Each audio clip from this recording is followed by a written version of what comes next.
Whether you live in a gamer house or your parents' house, whether you wear the shirt of your sponsor or maybe the first one that you grabbed today, whether you're all scrimming in the exact same room or scattered all across the country, this weekend you all have to qualify.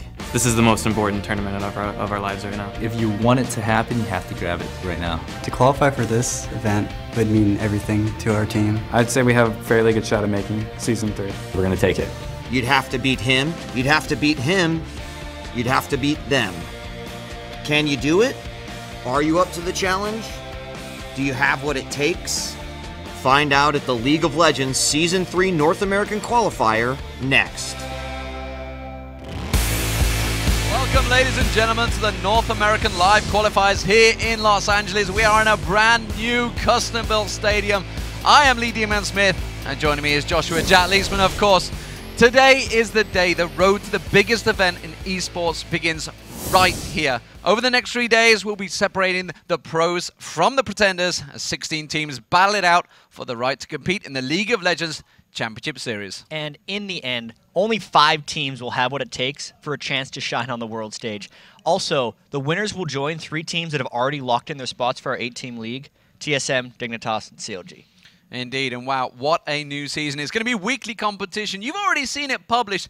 It's going to be daily, every time. Thursday, Friday, Saturday, Sunday. Lots of matches are going to happen throughout the year, of course. Yeah, and then at the end of the year, people will be joined from Southeast Asia, China, and Korea for another global championship. It has been fantastic so far, and getting this far has not been an easy trip. To earn a spot in the qualifying rounds, the teams have had to battle their way through the online qualifiers or win at major tournaments in the preseason.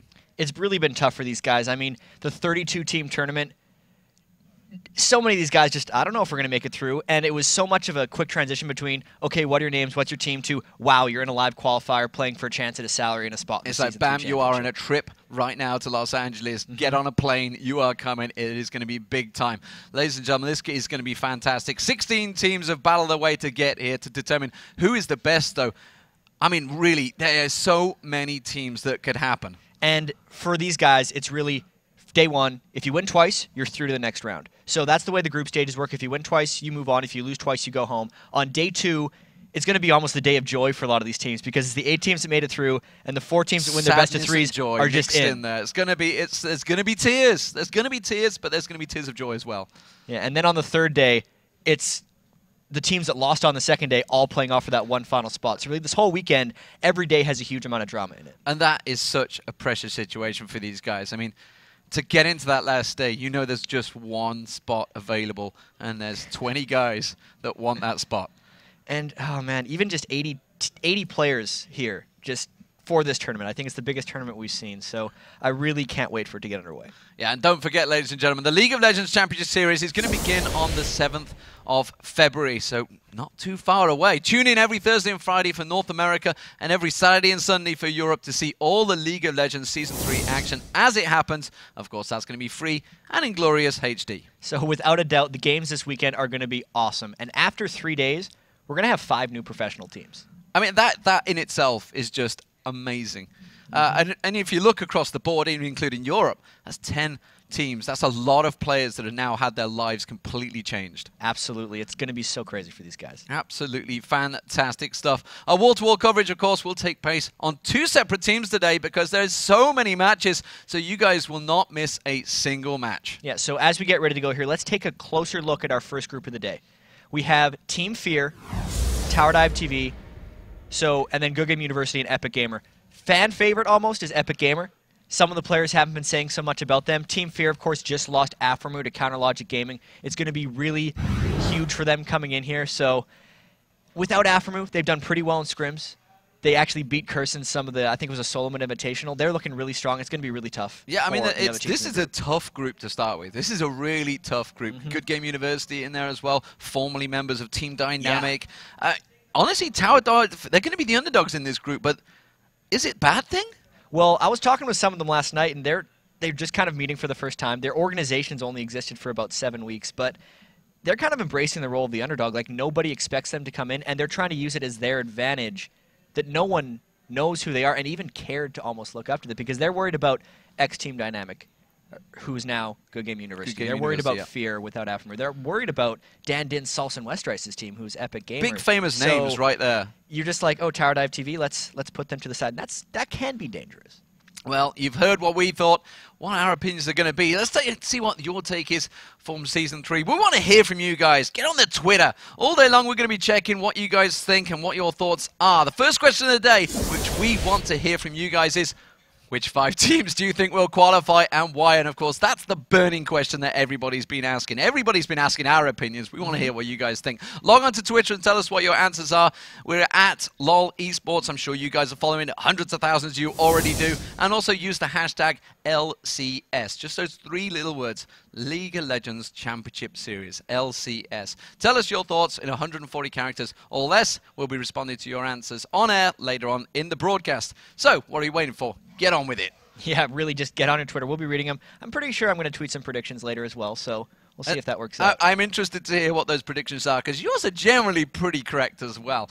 But ladies and gentlemen, the road to victory for the North American teams begins right after this short break. When we come back, the League of Legends Season 3 qualifiers will begin.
Any team that goes against us will definitely fear us. If we win against FeaR, then our odds are really high against the other teams because FeaR is the strongest. It's kind of hard to play against like a really unknown team. We are the underdogs. No one really knows about this TowerDive TV team. People say like, oh, the underdog has, they have the advantage because no one worries about them.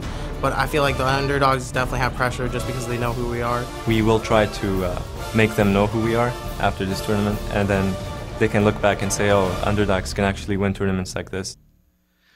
Welcome back, ladies and gentlemen, to day 1 of the Season 3 North American qualifiers. It's time for the first match. It's going to be FeaR versus TowerDive TV, chat. And it is going to be fantastic. Team FeaR, huge favorites. Even in that video you just saw, Absolutely. TowerDive TV, they know who Team FeaR is. Nobody knows who TowerDive TV is. And it's just a tough situation coming in for mainly TowerDive TV. I mean, TowerDive TV have come into this one. They run their own tournaments.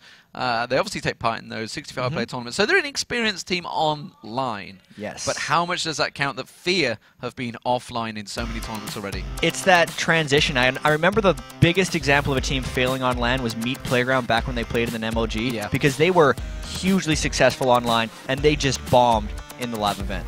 So the picks and bans are getting underway already, and immediately Draven Katarina being banned out by Team FeaR, and Evelyn, of course, being taken away. Evelyn really been the major mage in Season 3. And the big thing about these bans, though, is it tells me that FeaR has actually done their homework, because the AD player on Team TowerDive actually plays Draven as his main. Yeah. So they're just like, nah, we're not letting you do that. And that's one of the champions that really nobody wants to play against as well, because nobody's really sure of Draven.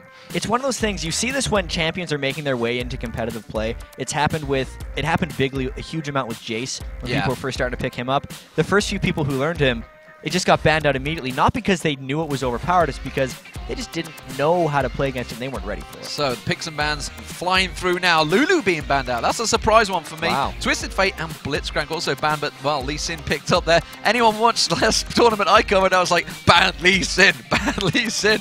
It's pretty much a standard thing for me. But Ezreal and Shen being picked up by Team TowerDive. So, really standard picks for them. Getting Shen through, if they can do the split push properly, is a very effective strategy. I know at least in the OGN League, that guy's been banned every game, and then as soon as they go to the blind pick game, it gets picked through every time. But you can see FeaR's really prepping for this one because Nunu, Kog, and Lee Sin just flying through the picks in all honesty. Absolutely, they are ready and waiting to go. And, you know, how does this build into you? First game of the day. You are the first game of a 16-team tournament. There's a lot of pressure in that.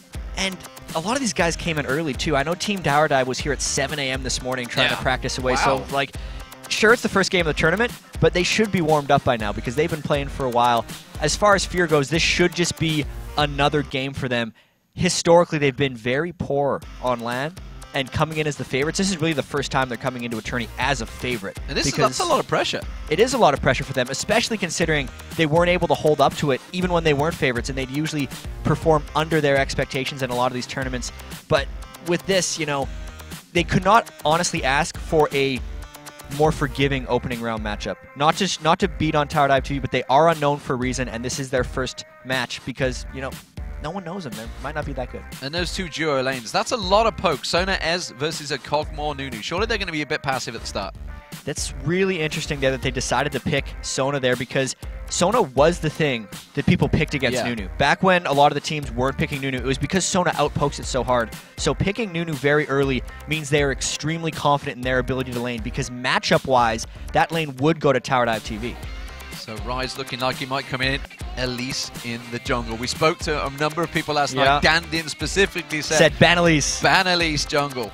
And they didn't. So we'll see if they end up going with this. The thing, though, is they actually say you ban it because they'll go top or jungle with it. And when you look at their picks here, they could go Lee Sin top, Elise jungle, or the other way around. So we'll be able to see whether Psycho, I guess Squid is his name for this tournament, and Nintendo X decide where they want to go with that, but they've locked in the Elise. I know personally that Elise's ganks from the jungle are amazing. Yeah, because he can come from quite a distance. You have the repel up there. Boom, straight up. Sure. 950 range blink, I think, from the jungle. We'll apply red buff right afterwards. It's pretty sick. Pretty crazy. So what are we expecting, Jan? Team TowerDive, last pick. Let's take a look here. The Shen and the Xin Zhao probably lock this in. They're going to go for a mid here. I'd almost expect them, if they're going to go crazy, to try to pick an AD mid of some type, if it could be like a Talon or a Jarvan, and just try to go all in onto them here, because the mid laner that FeaR has picked in Rise isn't that mobile, and if you really try to attack it, especially coming in as TowerDive TV, as the underdogs in this one, they got to try to go with something a little bit unconventional and a little bit crazy. So let's see what they're going to pick in there. Just a couple of seconds remaining. You can just see the youthfulness in these players. The baby faces almost to me. So many of these guys have come from living with their parents, first year university, just graduated high school. It's crazy how young the League of Legends scene was when we had, you know, all of them up in a group for dinner last night. I was like, man, there's a lot of youth in this room. Yeah. And that's coming from me. Yeah, so. Just imagine how I feel. I was like, damn, I'm old enough to be your father, man. But Lux has been picked in. Lux in the mid versus Rice, choosing to stay the distance away. So, as these teams go, that's actually a very standard setup for Team TowerDive. They're not really taking any risks. They decided to counterpick a little bit. So, Team TowerDive is going to be all about the Sona Ezreal lane. Has to work. Otherwise, they're pretty much done for. If they let Nunu Kog get going, they're going to be messed up. As for FeaR, they got what they wanted, really. The people that have scouted them, as in Dandin, know not to let them have Elise. Not to let them have Elise in the top lane. But all those things were able to get through. So, FeaR's sitting pretty right here. Okay, all your eggs in one basket, ladies and gentlemen, because remember, this is... I mean, how to explain this? It's like the IPL stage. It's a Korean-style group stage. Basically, you win this game, you get one win, and the loser plays the loser, the winner plays the loser. So Meanwhile, on Stream 2, there is a Stream 2 streams all day long. It's going to be Good Game University versus Epic Gaming. So the winner of that will play the winner of this, and the loser of this will play the loser of that. And that will be how we decide things. So you're going to get a 2-0, a 0-2. That team is going to be out. So in 2 games' time, one of these teams... 2 games and you're out of the tournament. ...is out of the tournament.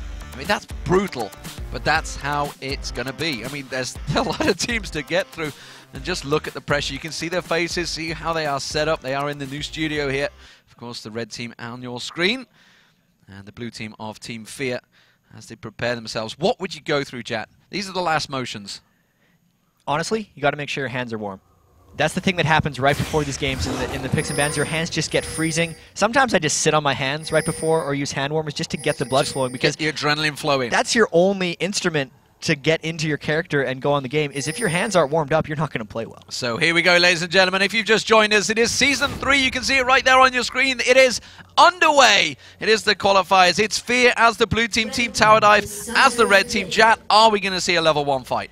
From the looks of it, these guys have very defensive formations. You can see all of them spreading out completely wide, just blocking off all the jungle entrances. We might see a little bit of poking back and forth. You can see the ward has been spotted out by Team TowerDive for Team FeaR, and they're just pinging everywhere, almost predicting the other team's going to invade, but it doesn't look like we're going to see much. And surely this, I mean, the nerves have got to play such a huge part right now. This is so tense. The first minute of the game, you do not want to give away that big level 1 fight. You don't want to go 0-3 at the start. And especially in a group stage like this, where you just said 2 games and you're gone. Yeah. You don't want to make mistakes, and even Team TowerDive isn't willing to take the big risk right at the start to potentially get a 3-0 level 1 fight, and FeaR definitely not coming in as a strong favorites, so you'd expect FeaR to be playing this conservatively early. And it doesn't look like they're setting up for any late engages either. Sometimes you'd often see them sort of become more of a commonplace in Korea, I guess, as the 1 minute 40 invades, but it doesn't look like anything like that's going to happen. So, Jat, looking like the lanes are going to lay themselves out. It is going to be an Elise top, judging by this, against, I'm going to say Xin Zhao. I'm just waiting to see whether he's going to head north or not. And that's actually a really clever play that Squid was doing with Elise Spiderlings there. He has one of them on each side of the wall, so he's actually scouting the river without putting himself in any trouble. As you can see, he was preventing against the invade. And yeah, that top lane, Elise versus Shen, he's really going to try to bully Elise, one of the strongest lanes in the game. Yeah, and Xin Zhao sticking around here. Is he going to be taking the red buff? Yes, he is. So it's going to be a red buff Xin Zhao top. Wow, they're really going for the lane, and we need to pay more attention to this top lane because they're just going to try that delayed gank almost immediately onto Squid. But he's playing it very safe. He kind of senses something's up. This will be interesting. Scouts the wrong brush with that Spiderling.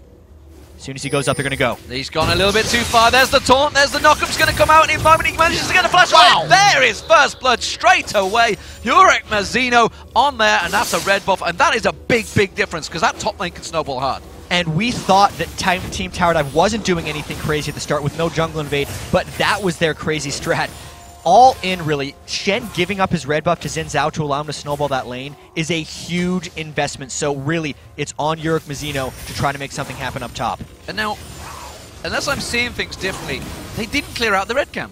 They didn't finish it off, but something we have to notice in the bottom lane, they also gave blue buff to Ezreal.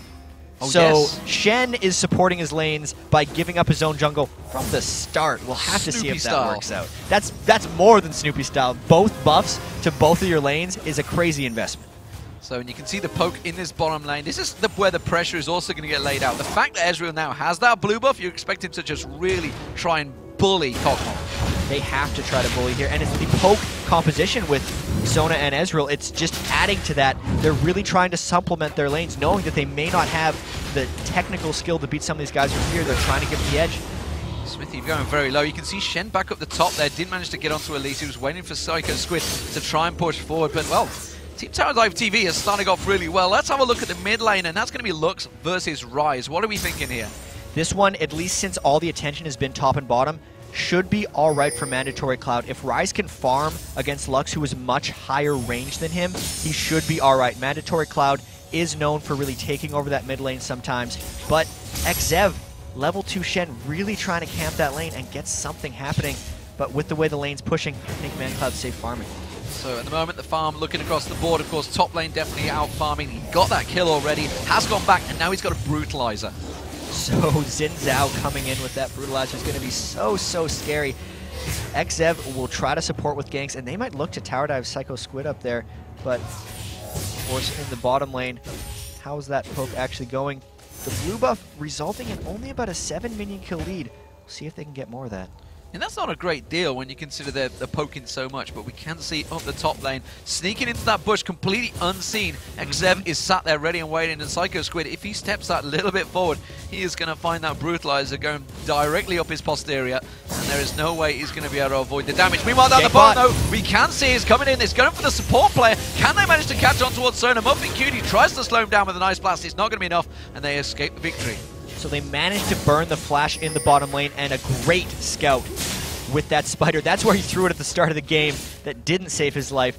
The only problem here, though, is his lane is pushing up in the top lane, so he will get denied if Shen decides to keep presence in that brush. He is keeping there, putting a poison down on towards him, but he's just sticking around in there. How much is this going to delay the jungler? Because he is actually technically picking up the experience. He's leeching the experience off Yurek Mazino here.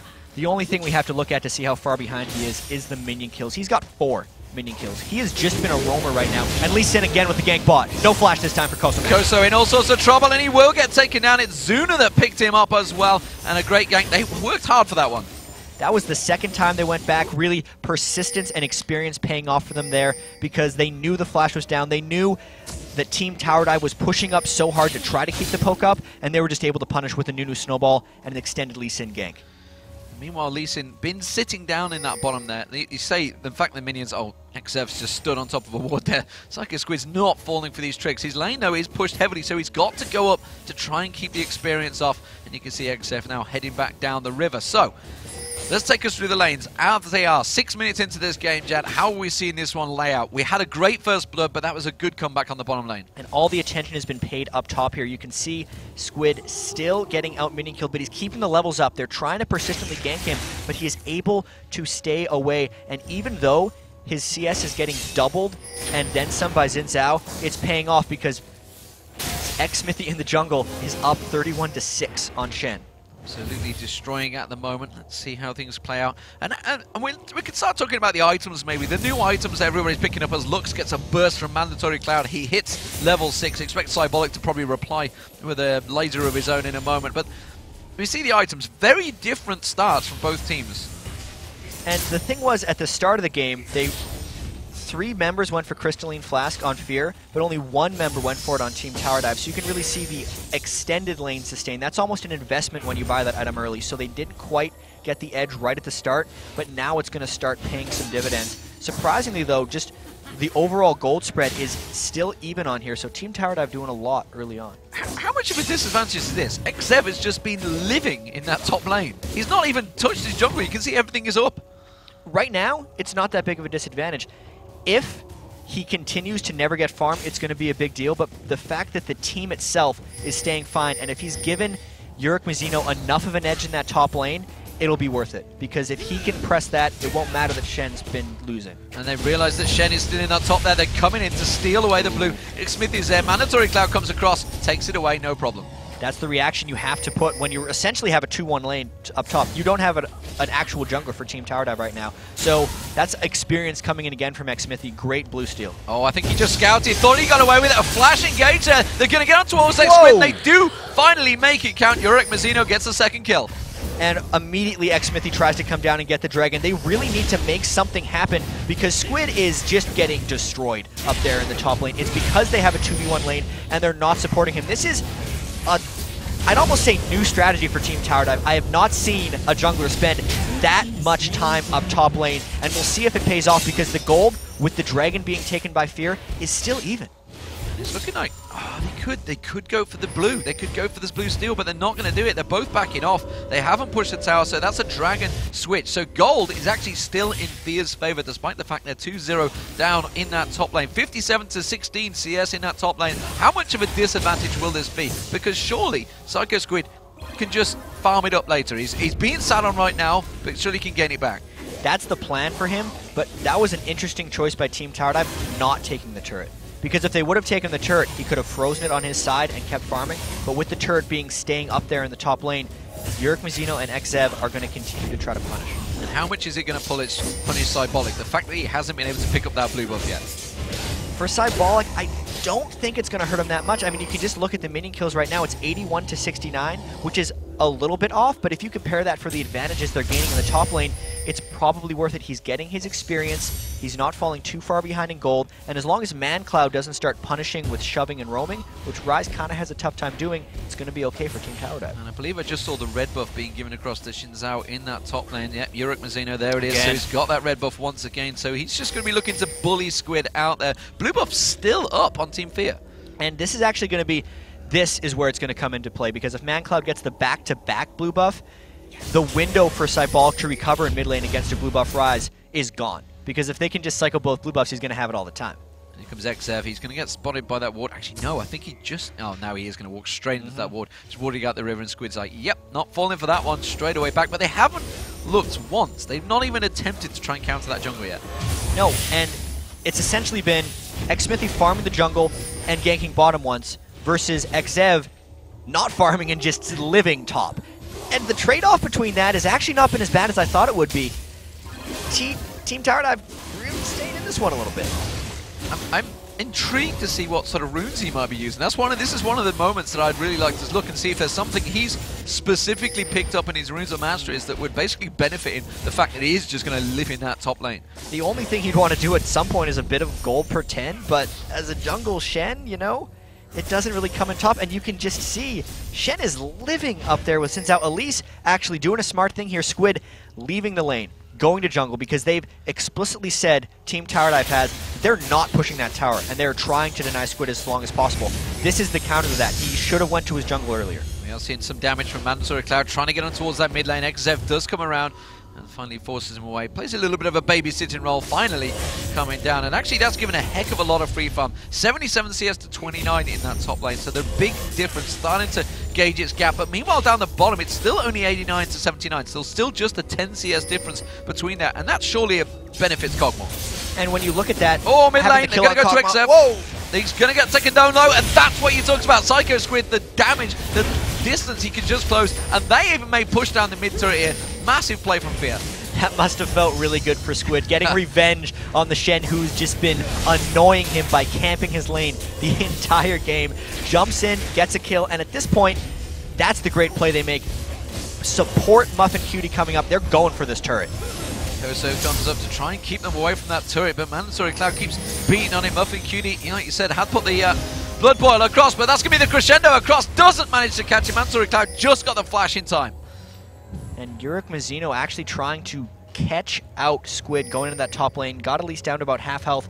He's got a 2-level edge, and to prevent against the tower dive, Xmithy's going to roam up and support that, but he was seen by the ward. I don't think much is going to happen with this 2v1. While this is all happening, the bottom lane has started to balance out. Kog'Maw now 92 to 94, gained that 10 CS difference and starting to pull it back, and he's going to become a danger. Especially with the Blood Boil from Nunu. That's what everyone has been complaining about, in all honesty, is just the power that Nunu adds to these 80 carries. You can see Nunu's actually put 4 points in his Blood Boil, so permanently he's adding 55% attack speed to Zuna. That's like 1,500 gold worth of attack speed, so when they're actually dueling each other, it's a huge edge for Zuna and Muffin Cutie in that lane. Oh, there's meanwhile, dive. Top lane, they're going on towards Smithy, but Lee Sin can be a slippery character. Psycho Squid's up there as well, and they're taking Yurik Mazzino down very low. Here comes the Stand United from point blank on towards him. Smithy's still taking down very low. Yurik Mazzino, they have to avoid this one. ManCloud's coming. ManCloud is coming around the side there. They try and get the taunt, and there goes Psycho Squid. This is going to feel so good for him. And Zebes goes down as well, and wow, FeaR just showing their experience and turning it around. And I'm really surprised the Team TowerDive decided to go for that tower dive, because they knew it was a 2v2. They saw the wards. They planned. Shen came up after he saw Xmithy go up there.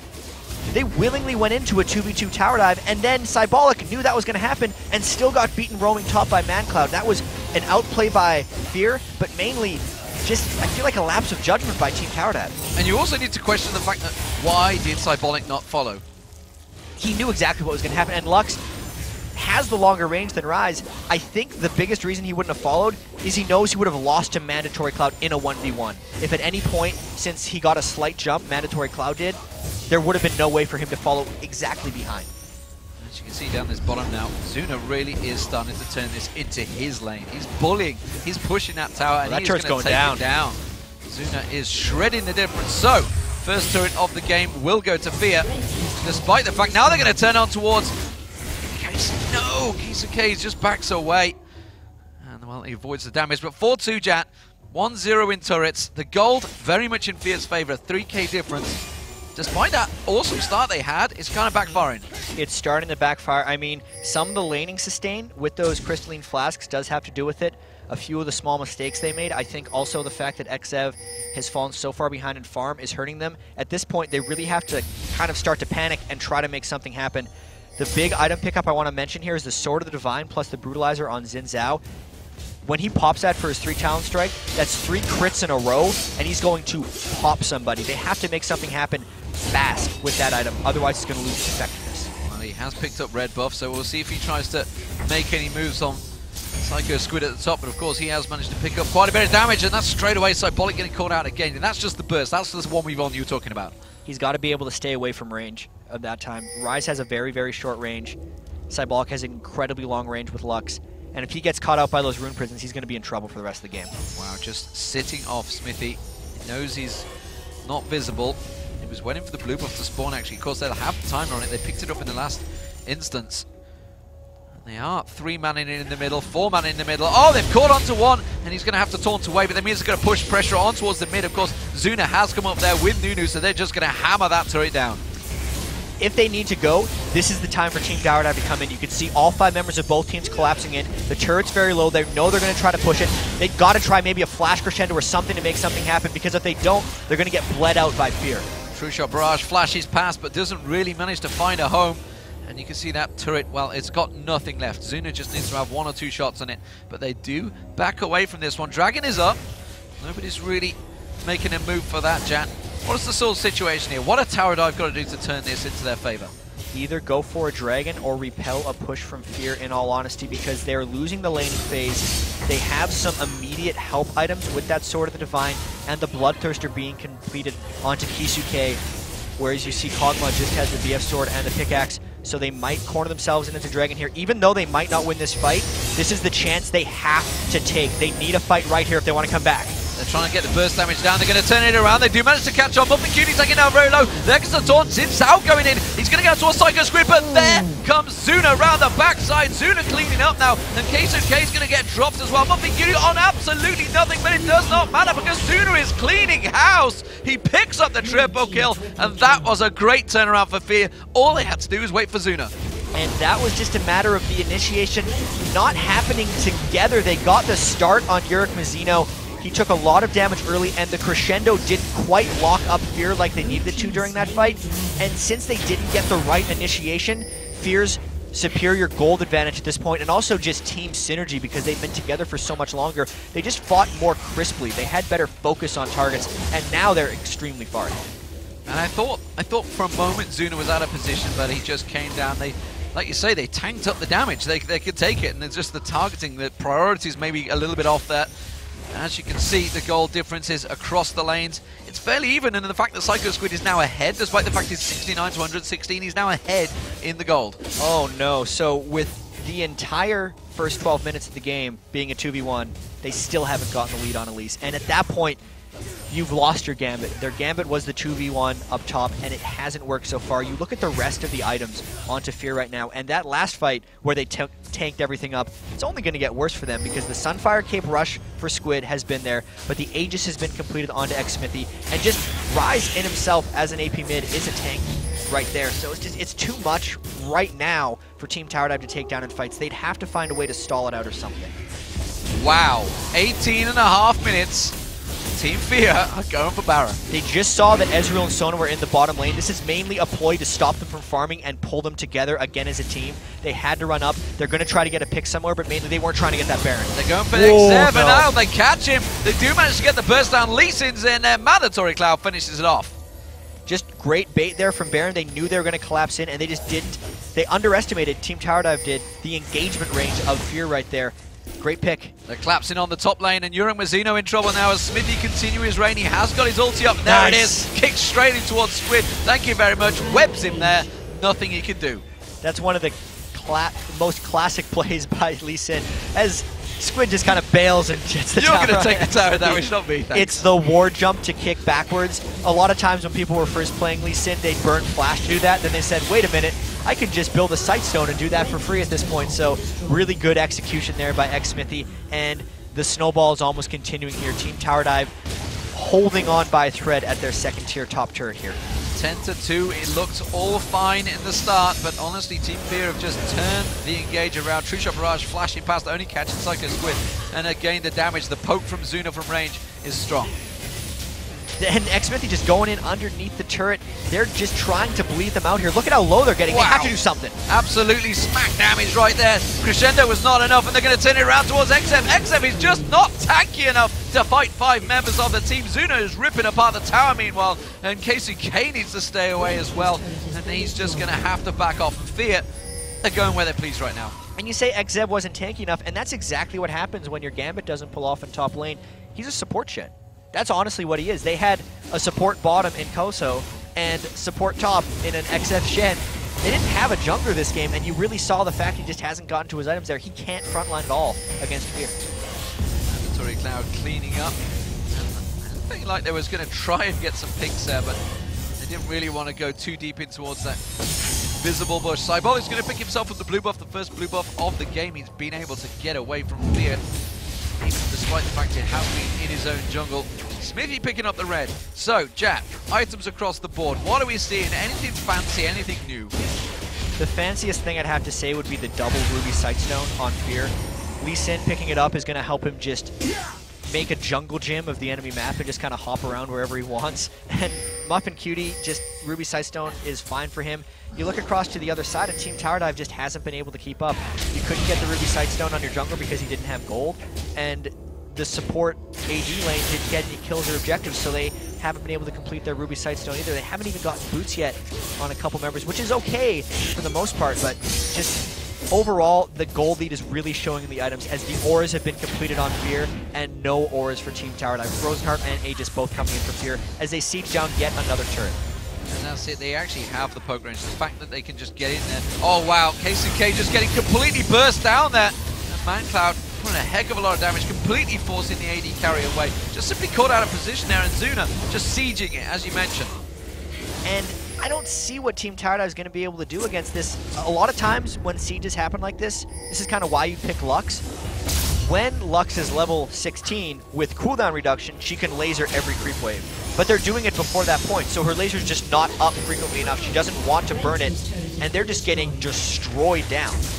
Slowly taking the turrets. That's the second inner turret down, and it's the middle one. It's a big, important goal, and you can see immediately, FeaR just dispersed. They take over the entire jungle of Team TowerDive. And this isn't the first time they've been in their entire jungle. I mean, they invaded the blue buff right at the start. xSmithy did when XZeb was trying to form top.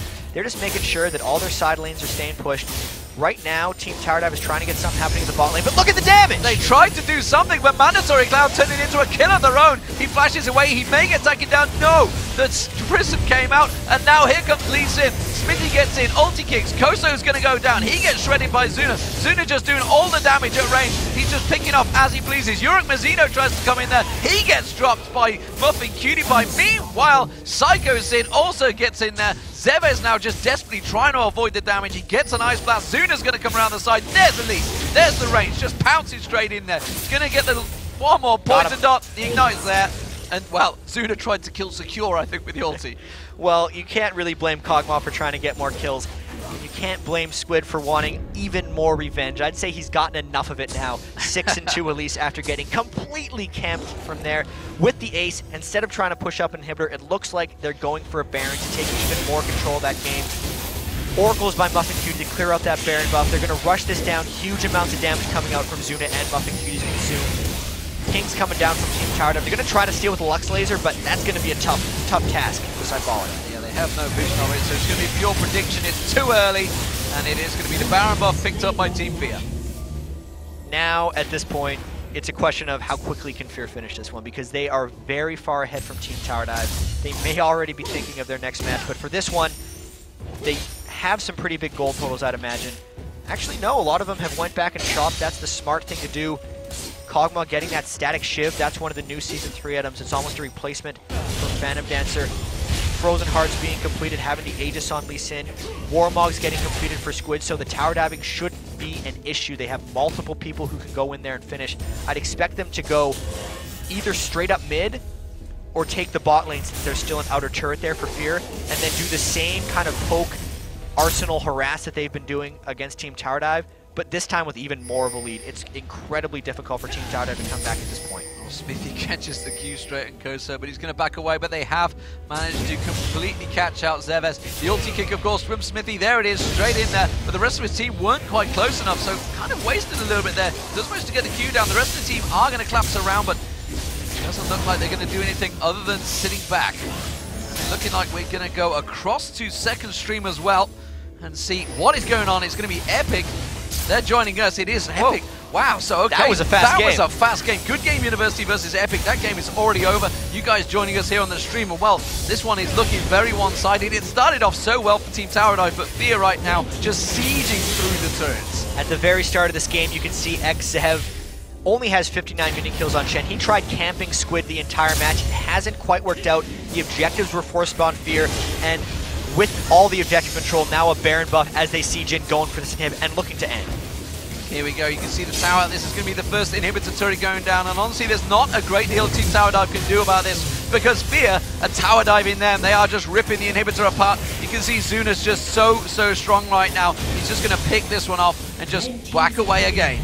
And if you're going to let your inhibitors and inhibitor turrets fall from full to zero without putting up a fight, you're basically saying it's over. So at the next inhibitor, they have to fight. Even if they think there's a 2% chance of them winning it, you can't let a team crush through your base without putting up an opposition. Otherwise, what are you playing for? Because, oh no, Yurik, you gotta get out of there, man. Well, the Q came through from Smithy, but Smithy did manage to catch on to it. The question is, can the jungler now take down the top lane? Has he got enough damage? He certainly has. Just punts him around the map there. And well, Yurik Mazina doesn't want anything to do with this one, because here comes Psycho Squid and Muffy Cutie. They put the blood boil down out towards Squid, and that is a clean kill for Zuna once again. Zuna now 6-0-7, and well, now they just can't fight for that top turret. Yeah, now it's a 4v5, so they have to give away their second inhibitor. And at this point, they might just try to push in for the rest of it if they can get the super minions in. Look at the damage coming out from Mandatory Cloud. This game is getting ugly. Yeah, you may have seen Blaze coming back from a triple inhibitor down, but honestly, they had a lot more closer game than this one. It is currently a 15,000 gold difference. And well, you can see FeaR, they're using fully their experience to just follow wave after wave and take down the inhibitors. And they're playing the smart finish for this game. They haven't made any huge risks. The Barons were very controlled. They had an Oracles before that. And ManCloud is on a rampage. On a rampage. There goes Smithy diving a little bit deeper towards the turret there. Does manage to get poked up, but still not going to go down. Except finally takes him down, but it's going to be the detriment of his own life. And ManCloud cleans that one up. 6-0-5 for Mandatory Cloud. And FeaR are just continuing to push in. There's the blood boil on Zuna. They're going to take the inhibitor turrets and the Nexus turrets down. It is going to be Team FeaR. Well, who are they going to be facing? That is the question, because Epic versus Good Game, that finished even quicker than this match. That surprises me, but they are going to go up 1-0 in this group stage. Yeah, so these guys play the winner of that FeaR versus Good, or of the Epic versus Good Game University, and that'll be up next on our stream for this one. And this was just, all honesty, Team TowerDive had a good opening. They just didn't have the finish there. FeaR taking the experience. And there is big smiles, cheers across Team FeaR. You know, they came into this one as obviously the favorites for the match, but they still had to play it out, and it was looking a little risky for them at the start there. But, well, Team TowerDive, they put all their eggs in one basket. They definitely tried the all-in gimmick at that point. Hopefully they have another one, because one more loss, and they're eliminated from the tournament. For FeaR, they win the next game, they move on to the next day and are 2 wins away. So you can really see just how much swings on these quick group stage games. Really, though, FeaR looked pretty strong there. FeaR did look pretty strong, and you know, Psycho Sid, sorry, in that top lane, he was quite fine with the pressure. You didn't see Smithy going up there and helping him at all. He's just like, no, I'm fine. I've got this covered. That was the biggest thing. FeaR didn't panic when that happened, because a lot of times, especially if you're playing in solo queue or other situations and your top laner's getting camped, you'll be screaming. You'll say, help me, I need all the people coming over, because you don't like losing your lane. You think that's going to make people think you're bad or something. But for them, they realized how many advantages they could take off of Xzev camping that lane. You saw Xmithy invading the blue buff at certain points during that game. They took dragons as they were camping up there. They made sure Lee Sin got extremely farmed. They made sure that Mandatory Cloud mid lane got multiple blue buffs. They got Kog'Maw fed because the few Xmithy ganks that happened in the bottom lane. And all the other 4-1 because of that 2v1 up top. So it was really good composure by Team FeaR overall. And do you feel the bottom lane, the fact that they gave the blue to Ezreal, could have done a little bit more with it down that bottom lane? I think that blue buff was just, they knew that Shen was going to be spending all of his time in the top lane. So they just said, you know, why not? Level 1 blues on lanes, I mean, there's a reason the junglers usually take them. You don't have enough spells to spam to take advantage of the mana regen or the cooldown reduction. So they took as much advantage of that as they could. And other than that, you know, it was a nice gambit. I don't think it ever meant to win the lane that hard. It didn't work out too well for them. So, ladies and gentlemen, that is game 1 out the way. And coming up next, it's going to be Good Game University taking on FeaR. So, Good Game University taking a very quick win over the favorites, Epic Gamer, or I should say crowd favorites, fan favorites maybe. We'll be back in just a few minutes as Season 3 North America qualifiers continue.